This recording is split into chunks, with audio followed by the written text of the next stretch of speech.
মসজিদে নামাজ পড়ো, মসজিদে নামাজ পড়ো। আর আমাদের সমাজের মানুষেরা বলতে চায় না, নামাজ থেকে ঘুম পালো। তাহলে ঠিক না?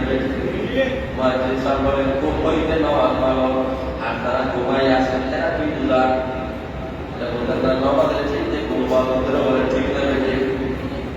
আল্লাহ রাসূল সাল্লাল্লাহু আলাইহি ওয়াসাল্লাম বলেন ফজর আযানের সাথে যদি ঘুম থেকে নাও, আল্লাহ রাসূল বলেন ফজরের নামাজের মধ্যে যখন তুমি মসজিদে আসতে গিয়ে তুমি হাঁটবা, এই যে হাঁটবা, তাই তারা বলে হাঁটো, এই হাঁটার মধ্যে কোনো সব নাই। আল্লাহ রাসূল বলেন তুমি ঘুম থেকে উঠে মসজিদে আসলা ফজরের নামাজ আদায় করার জন্য, এই হাঁটাটা তোমার সওয়াব, এক একটা কদমে এক একটা সওয়াব আদায় করবে। ডাক্তারের হাঁটার মধ্যে সওয়াব নাই, সেটা বলে ঠিক না? শারীরিক সুস্থতা আছে, কিন্তু নবীজি হাঁটার কথা বলেছেন তুমি ঘর থেকে বাইরে বলে মসজিদে আসো, হাঁটার মধ্যে কদমে কদমে সওয়াব। যারা বলে সুবহানাল্লাহ। সাহাবায়ে কেরাম রাসূল আপনি ভয় কাছেন, সাহাবায়ে কেরাম বলেন ইয়া রাসূলুল্লাহ ইয়া হাবিবাল্লাহ, নবীজি তাহলে আমাদের বাড়ি ঘর যদি দূরই হয় তাহলে ভালো হবে। কেন ভালো হবে? কারণ দূর থেকে আসতে যত কদম বেশি হবে ততই বেশি সওয়াব। যারা বলে না সুবহানাল্লাহ।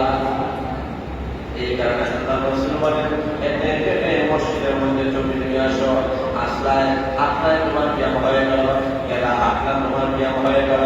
আল্লাহ রাসূল বলেন নামাজ, বিজ্ঞানীরা বলেন নামাজের যে উত্তম ব্যায়াম আসমানের নিচে জমিনে ফেলে আবিষ্কার করতে পারে নাই, ভবিষ্যতে আবিষ্কার করতে পারবে না। যারা বলেন সুবহানাল্লাহ। একটা মানুষ নামাজের মধ্যে যখন দাঁড়ায় যাবে, তারা আমার মধ্যে যখন দাঁড়ায় যাবেন তখন তার সবগুলা পরিশুরা হয়ে যায়। একটা মানুষ আমার রুকুর মধ্যে যখন চলে যায় আরেক ধরনের ব্যায়াম হয়, রুকু থেকে যখন দাঁড়ায় এরপরে সিজদার মধ্যে চলে যায় আরেক ধরনের ব্যায়াম হয়ে যায়। যেটা বলেন ঠিক না? আল্লাহ রাসূল সাল্লাল্লাহু আলাইহি ওয়াসাল্লাম বলেছেন এই নামাজের মাধ্যমে একটা মানুষ যখন পাঁচ ওয়াক্ত নামাজ পড়ে তার পরিপূর্ণ দুনিয়ার মধ্যে তার শারীরিক সুস্থতা থাকবে, শরীরের মধ্যে কোনো রকমের বেমার হবে না, কোনো রকমের রোগ হবে না।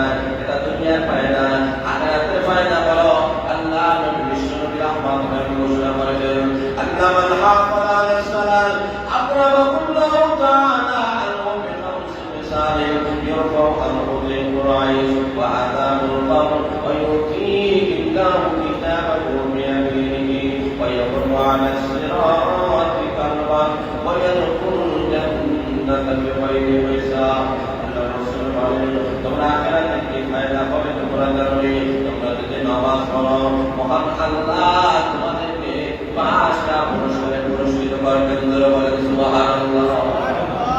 আল্লাহ নবী বলেন এক নম্বর হলো ইউরফা আনহু যিকরুল প্রথম পুরস্কার হলো দুনিয়ার জিন্দেগিতে মহান আল্লাহ রাব্বুল আলামিন তোমাদের জন্য অভাব অনটন আছে, সকল অভাব অনটন মহান আল্লাহ রাব্বুল আলামিন দূর করে দেবেন।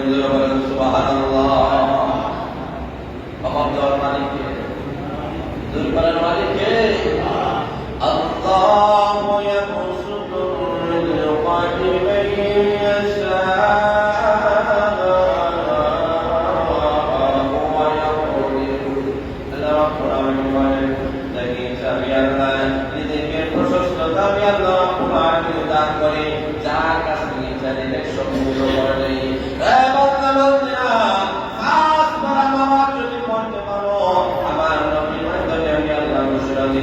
প্রথম পুরস্কার হবে তোমাদের সকল প্রকারের অভাব অনটন আমি আল্লাহ দূর করে দেব।